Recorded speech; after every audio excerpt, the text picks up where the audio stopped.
Hi everybody, welcome. It's Beth Ruske with Tiara International. You're here on our first live video for talking about influence.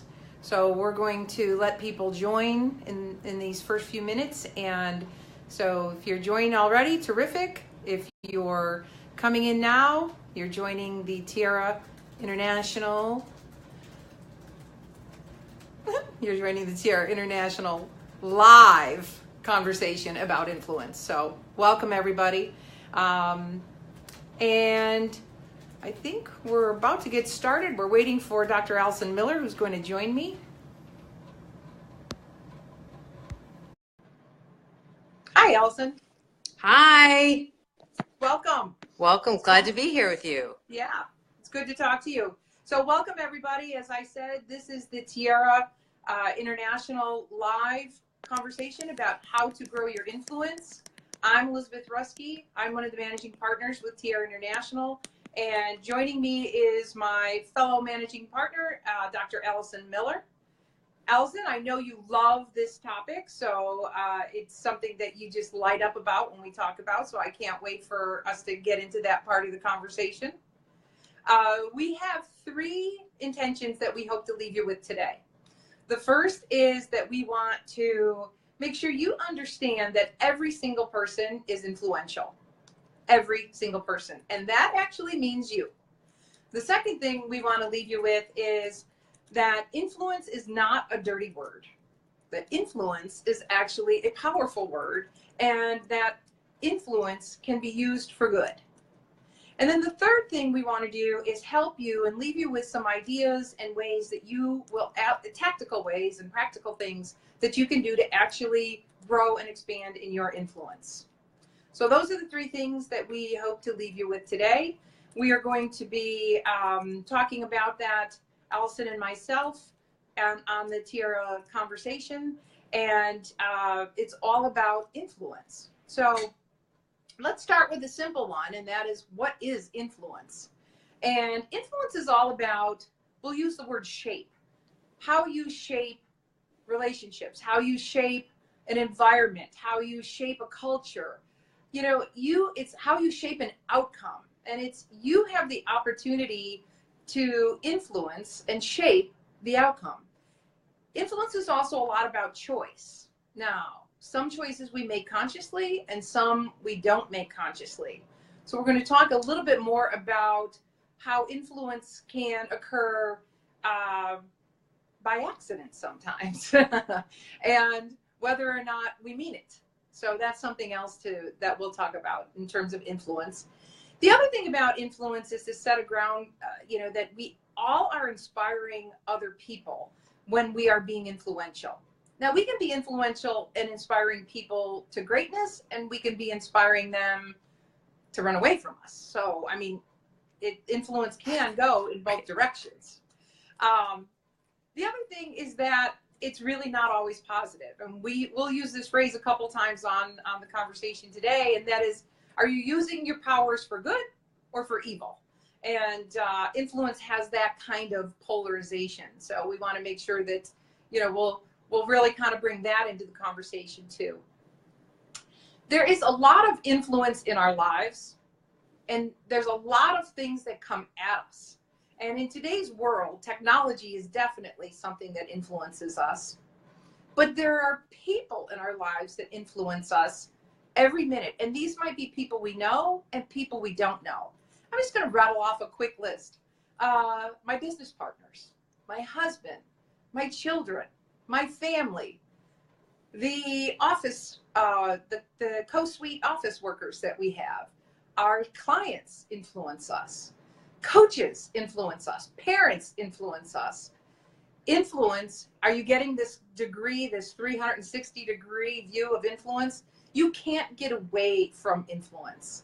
Influence is really everywhere. And it's kind of this awesome dance that we do, because while people are influencing us, then what we're doing is we're actually, how we react, how we respond, we actually influence others.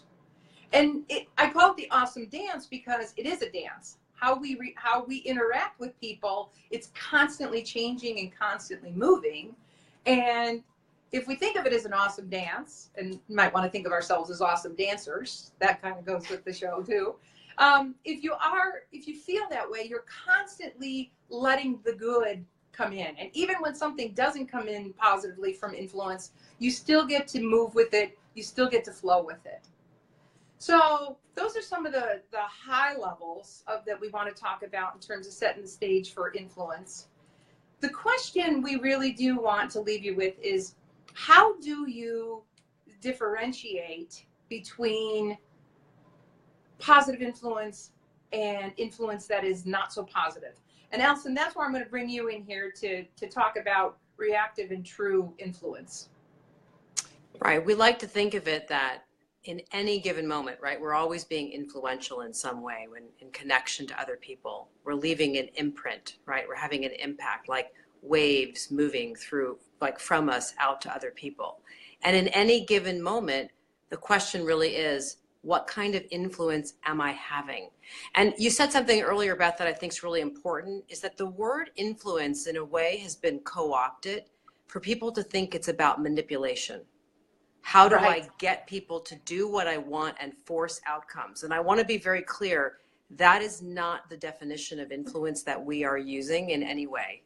That's another video on somebody else's page. All right. Not what we're So talking this about isn't here. about forcing outcomes or making people do things or making people buy things that they don't really need. It's whatever that would be. It's about actually being in touch with, in many ways, the legacy that you want to leave. You know, we don't get to live on this earth very long. What's the impact that we actually want to have? And so we've distinguished that there really are two key types of influence. So the first type of influence is what we would call reactive influence. It's something all human beings do. You know, we can't escape it. Reactive influence is unconscious influence. It's where you're not consciously choosing how you speak to others, how you're coming across, what you write in an email, how you decide to run a meeting. It's like something takes over you, right? Your emotions, your ego, your fear, your doubt, your anger, where you can feel reactive influence because it's where you feel like you're not in command of yourself and you're kind of hijacked. And it often has a feeling of urgency. It can feel like heat, contraction, tight. It's where you feel like something else is actually running the show. And when you say to yourself, oh, why do I always do that? That's a sign that reactive influence showed up and was running through you. And that does happen. Now, reactive influence, by the way, it actually can produce results. You actually can get things done being reactively influential. And I can tell you right now, like, for example, I've gotten my kids to clean their rooms by walking in their room and barking orders, where I don't make eye contact and I don't say hello. But I'll tell you right now, it has collateral damage, right? I can get somebody to conform to what I want, just like a dictator can get his people to comply, but I'm not really inspiring co-creation and collaboration and people stepping up and really contributing. I'm getting people to comply with me. So it's important to be mindful that even though your reactive influence might have worked in certain situations, what's the collateral damage to your relationships and ultimately to your ability to be a leader? So, and I think, Alison, there's also a collateral damage to yourself. Absolutely. Like if this becomes your go-to and you're not even aware that, you know, what you're actually doing to yourself. I think that's part of the collateral damage. And I think one of the number one things that happens to us when we are reactively influential is shame. So then we get caught in feeling ashamed, and that shame makes it very hard for us to take an honest look and acknowledge, wow, I just led that meeting in a way that's not aligned with my values. I just parent it in a way that I really don't feel good about. So it's key. The only way that we can start to be honest about our reactive influence is if we are truly compassionate. And this is something in our leadership intensive next week that I really want to explore in greater depth, which is that the critical kind of underpinning of being influential in a positive way is self-compassion. If you don't develop self-compassion, it's actually impossible to move out of your reactive patterns that we all have. And I think that people will find in the leadership intensive a real sense of relief in realizing that everyone struggles with reactivity. Alison, I think we, use this word influence a lot. And, sometimes here in Tiara, we use it synonymous with power, influence and power. They kind of go hand in hand.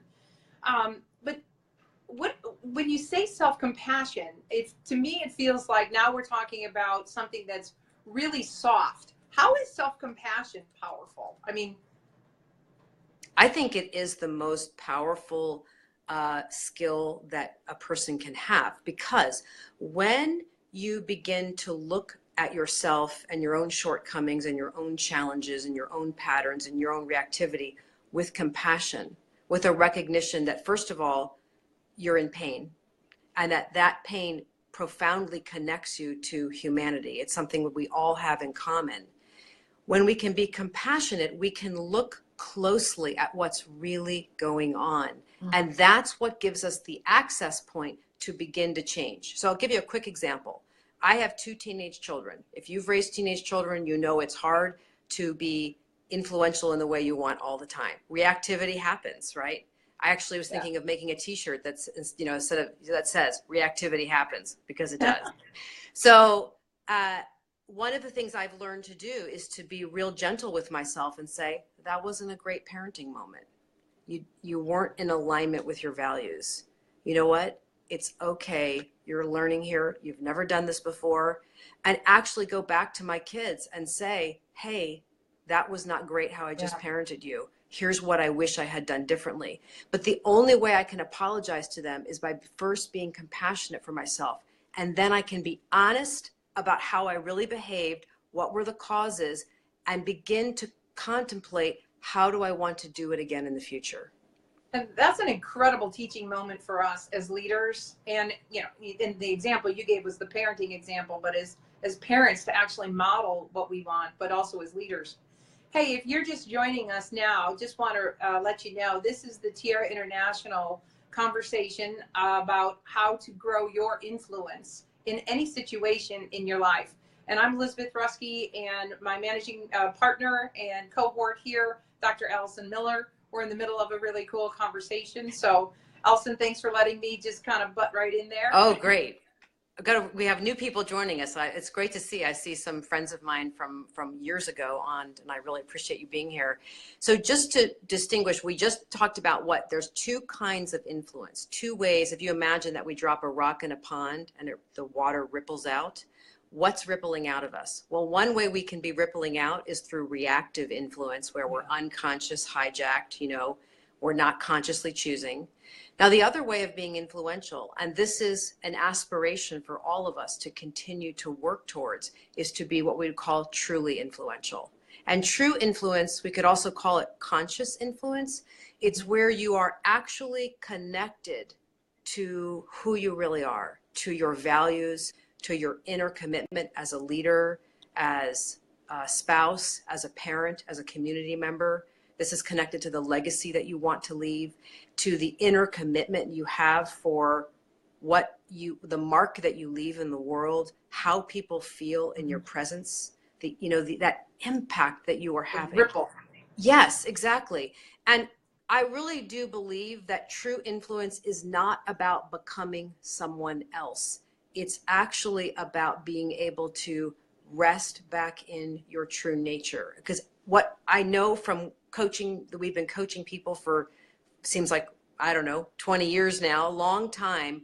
We know that at our hearts, that people, all of us, are loving, we're generous, we're thoughtful, we're compassionate, we're kind. The essence of who we are has always been there and always existed. But what happens is that as we go through life and we get hurt and wounded and have different challenges, we lose contact with that. Right. Well, and so true influence is about coming back to that. Yeah, you're actually describing the basics in, win-win negotiation and problem solving, is really seeing the other person as a person. I know when we were talking about this, the concepts, and one example comes to mind, and I love that it's one of those things where it's like you think, oh, true influence. If I'm just truly influenced, I'm nice. I'm just really nice. And Yes. actually, I'm No. not. I might not be, you know? And Right. I remember a situation, this was actually about 15 years ago in business, and we had a client, a new client that we were working with, and this was a multi-million-dollar contract, multi-year project. We had all kinds of engineers and software designers on site.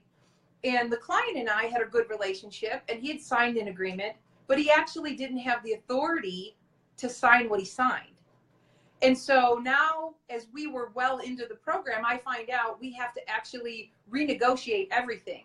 And it really didn't feel good. It felt a bit like a bait and switch for sure. And, Yes. you know, so now I have to negotiate with a whole new group of people. And, you know, the whole time, you know, if I think about it, the whole time I was just very present to being transparent. We both want the same things. But when it came down to it, it was the end of the quarter. We were both publicly traded companies. I had to realize this revenue.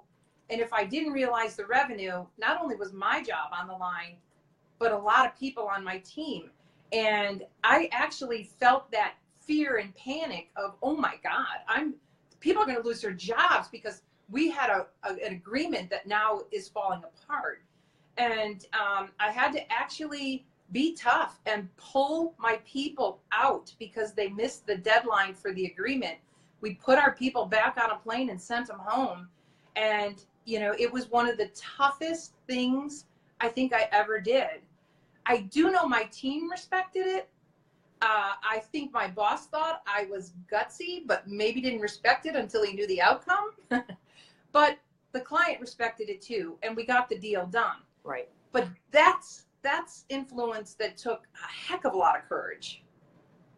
Yeah, because true influence isn't about necessarily, it's not, as I said to you when we were talking the other day, it's not rainbows and unicorns, right?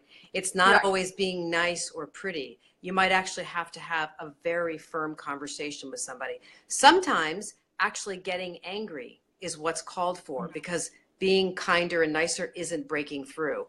But true influence is about being present in the moment to actually know what your next move is. So it's a little bit like playing chess, where you actually pause. You know, when you're playing chess with somebody, you don't, as soon as someone takes their turn, you don't immediately take your turn. Right. You actually pause and connect with yourself and look at the board. And I don't mean this like this is about manipulating. I mean, this is about connecting to yourself and actually tuning in and asking yourself what's necessary. So I just had an experience where someone that I manage was not producing results that she's capable of. Her results had just dropped off a cliff.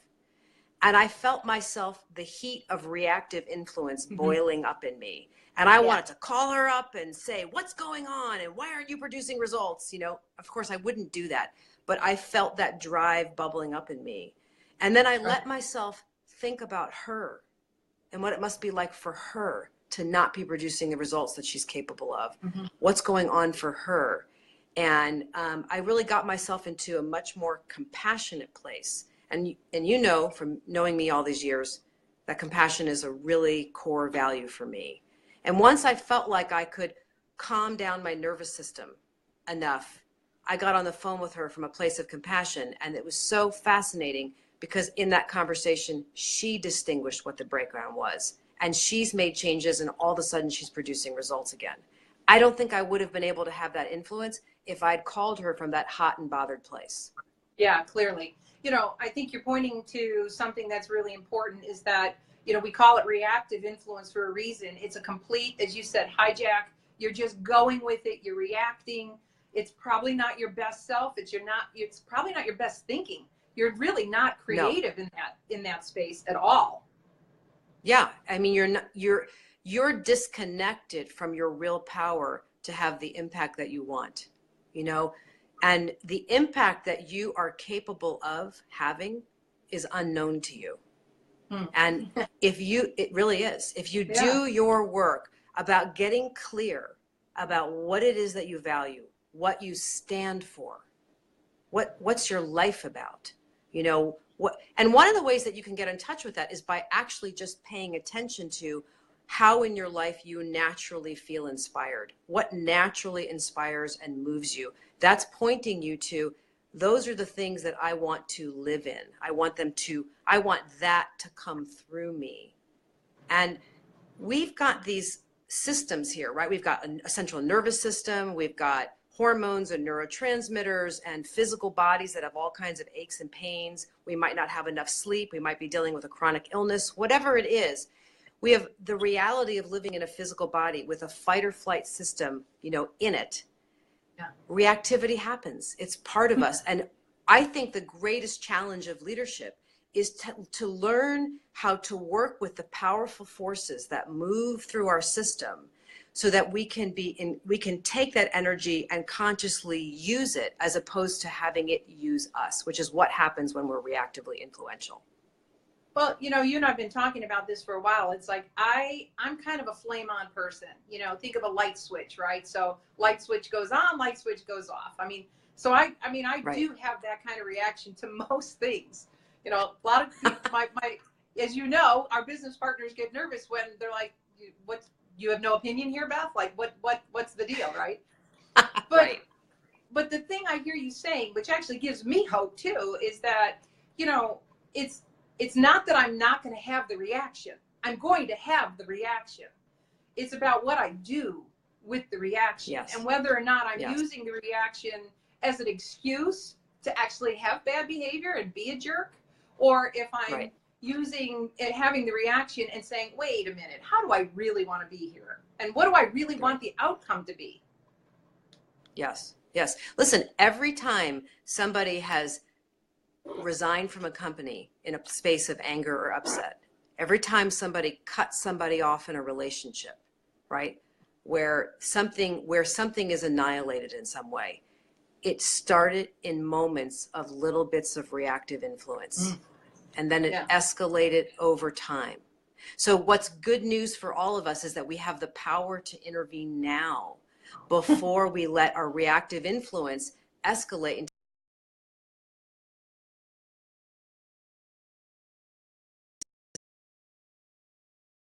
even if you've already done some of that, you still can make a shift back. And it starts with you being in touch with what is the influence that you would consciously choose to have. Right. So Alison, talk a little bit more about, one of the things we said we wanted the folks to actually get out of this conversation today is to recognize that, influence is actually not a dirty word. It's good. It's actually something we can use for good. It's also that, we all have influence in every situation, every minute. But the other thing is, what can we do? And you're right on the verge of going there. What can we do practically to maybe be better about getting hijacked and right. just kind of grow, Yeah, we need some tools, don't we? We need some way. So we came up with, at Tiara, we came up with this acronym. We call it ACER, ACER. And so I'll walk you through what those they're like influence muscles. And you could think of them, they're 4 distinct muscles that you could be, just like, you're building your bicep up, that you're practicing. So the first one is the muscle of awareness, right? That's actually simply just being aware. Am I being reactively or truly influential? And this muscle requires self-compassion so that you can actually be honest and acknowledge, whew, I was just totally reactively influential. So it's really a compassionate awareness.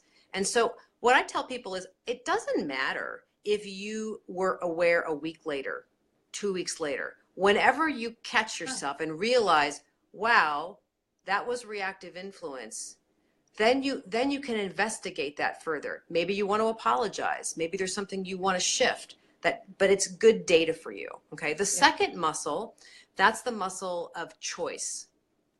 This is about actually having a connection to, if I'm not going to be reactively influential, what is it that I would choose? What does this situation call for now? How could I at least experiment with being impactful, being influential in a way that would make a difference? So it's being connected to the fact that you have a choice. And by the way, the more you practice awareness, eventually what will happen is that you will catch yourself right before you're about to go down the reactive path, or you'll catch yourself right in the midst of it. And eventually you're going to be able to choose to go down the true influence path instead of the reactive. And then eventually what will happen, and this will surprise you, and it's a really exciting moment in your life, is when some place in your life where you normally would have been reactive, somehow that reactivity never even showed up. You just went down the path of true influence. But that only happens with practicing and, you know, using these muscles. Now, the third muscle, this is, I don't know, if I was going to have a favorite muscle, this is my favorite one. It's the muscle of envisioning. This is where we envision ourselves acting in a way that is truly influential, right? So I shared that earlier, that in moments where I've acted like a jerk with my kids, when I apologize to them and I say, if what I wish I had done instead is, right? I'm starting to rehearse a new way of operating, new behaviors, new choices. So start to rehearse in your mind. And one of the things I learned from Andrea Henning, one of our global partners, is don't just rehearse it in your mind, feel it in your body. Let yourself feel what it would feel like if you stood up at a meeting and operated a certain way, right? If you spoke to other people in a certain way. Yeah, and you're describing something that professional athletes and performers have done and brought into their everyday practice, is really envisioning how it goes, how you want it to go, how you're going to make that shot, win that goal, knock out the performance, whatever it is. Right. You're really describing that whole future pacing, or making it real by like a mental rehearsal. I have to believe that in a way it's starting to lay down kind of a new pathway. You know, you're practicing it in your mind and in the feeling in your body. And even if, by the way, the next time you do it 10% better than you used to, awesome. Celebrate every little bit of accomplishment, right? Even if you started out really reactive and you recovered, you were able to get the landing at the very end, but most of it was pretty bad. That's okay, right? We're all in process here. And that's why really true influence it's really a journey and not a destination. And then the fourth muscle is the muscle of returning, okay? And returning is about recognizing that reactive influence is going to happen, and returning back to your commitment to be truly influential, back to awareness, back to choice, back to envisioning. I like to think of returning as kind of like figuring out ways to interrupt reactivity when it occurs, right? Mm-hmm. So I know well enough, I've been married almost 20 years, that there are moments in a marriage where the best thing you could do is say, I'm going to come back and talk to you about this in a few minutes, because my nervous system is just too hijacked to have a conversation where I'm being influential in a way that I would actually feel good about later on. So recognizing for yourself, how do you interrupt reactivity in the moment, but also what do you do in your life that supports you to come back to yourself so that you're less vulnerable to reactivity? And so I think of returning in both ways. It's really important that we do that.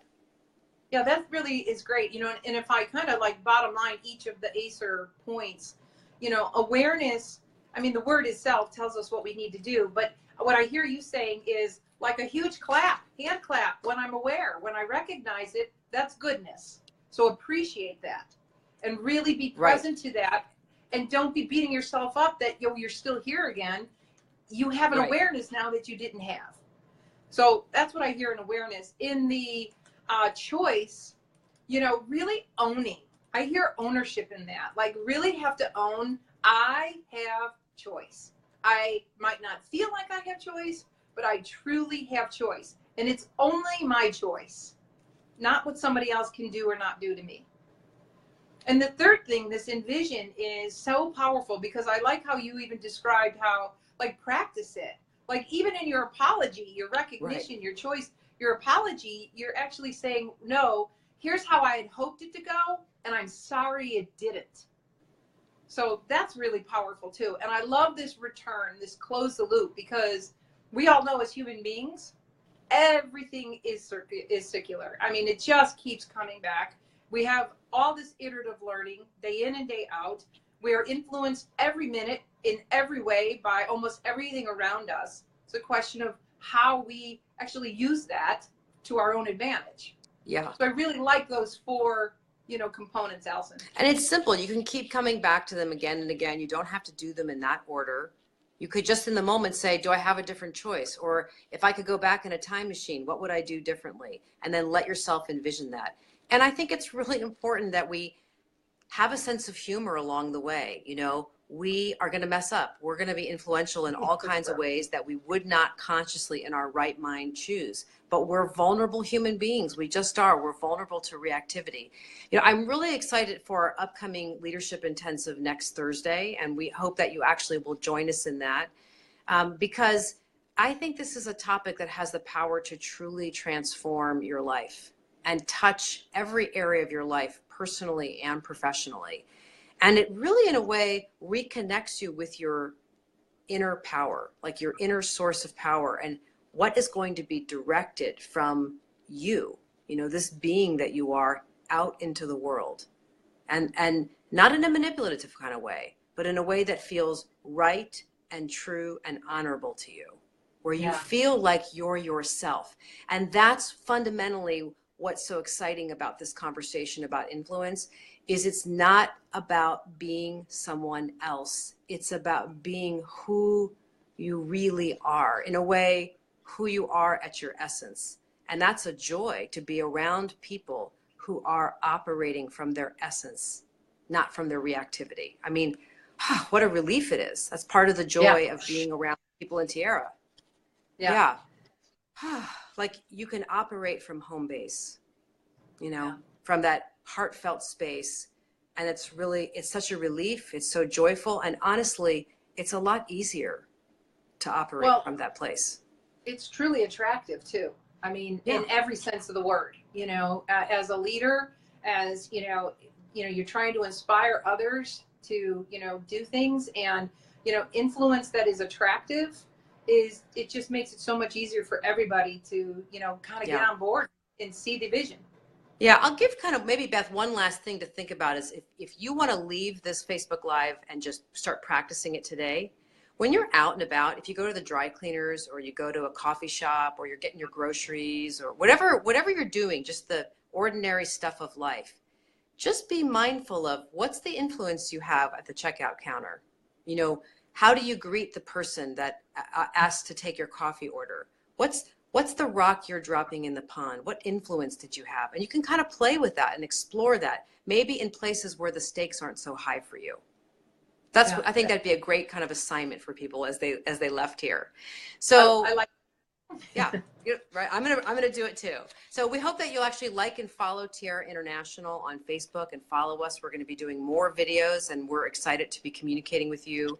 You can learn more about leadership best practices from Tiara International, and we hope that you'll register for our upcoming Leadership Intensive next week, How to Grow and Influence, that Beth and I are leading, and we're going to have exercises, and it's going to be a lot more information and exciting ways of engaging with influence. And you can use a coupon code LIVE, L-I-V-E, to get 25% off the cost of doing the Leadership Intensive. It's not even an expensive class in the first place. And visit us at tiara-leadership.com to learn more about Tiara International and the programming that we offer. And thank you so much for being here with us. This was really exciting for us to do a Facebook Live today. And we appreciate all of you that showed up and left comments, and we're here to talk about a topic that obviously Beth and I are very passionate about. Yeah, terrific. Thank you, everyone. Thank you for joining us. Thanks for Alison. We'll talk to you all next week. Bye now. Bye.